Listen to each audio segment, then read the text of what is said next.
গাজায় যুদ্ধবিরতির প্রথম ধাপ শেষের পথে। যুদ্ধবিরতি চুক্তির শুরুতে হামাস ২০ ইসরায়েলি বন্দীকে জীবিত মুক্তি দিয়েছে।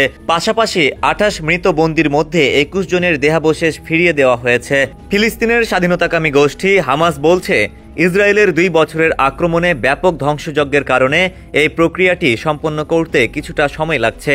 যদিও যুদ্ধবিরতির পরবর্তী ধাপ কিভাবে বাস্তবায়ন হবে তা নিয়ে এখনও প্রশ্ন রয়ে গেছে। আল জাজিরার খবর অনুযায়ী সর্বশেষ গত মঙ্গলবার রাতে হামাস আন্তর্জাতিক রেড ক্রস কমিটির কাছে আরেকজন ইসরায়েলি জিম্মির দেহাবশেষ হস্তান্তর করেছে।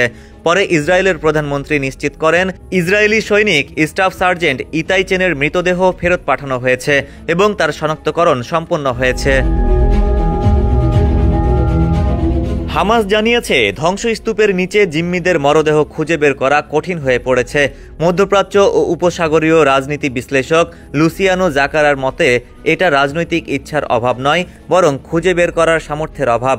তিনি বলেন, গাজা যুদ্ধবিরতির পরবর্তী ধাপটি হবে আরও জটিল, কারণ এতে হামাসের নিরস্ত্রীকরণ এবং যুদ্ধবিরতি টিকিয়ে রাখতে আন্তর্জাতিক শান্তিরক্ষা বাহিনীর ভূমিকার প্রয়োজন হবে। মিডল ইস্ট আইয়ের খবরে বলা হয়েছে, যুদ্ধবিরতি সত্ত্বেও গাজায় ইসরায়েলের বিমান হামলা অব্যাহত রয়েছে স্থল বাহিনীর অভিযানও।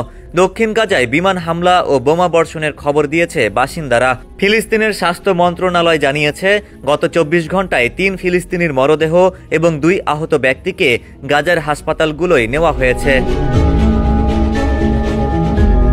নরওয়েজিয়ান রিফিউজি কাউন্সিল জানিয়েছে, গত ১০ অক্টোবর থেকে যুদ্ধবিরতি শুরু হওয়ার পর ইসরায়েলি কর্তৃপক্ষ ২৩টি ত্রাণ প্রবেশের অনুরোধ বাতিল করেছে।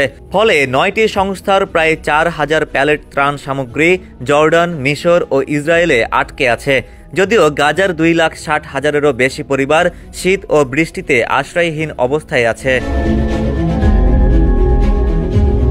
এদিকে যুক্তরাষ্ট্র জাতিসংঘে একটি প্রস্তাব আনছে, যাতে ২ বছরের জন্য গাজার একটি অন্তর্বর্তী শাসন ব্যবস্থা অনুমোদনের কথা বলা হয়েছে।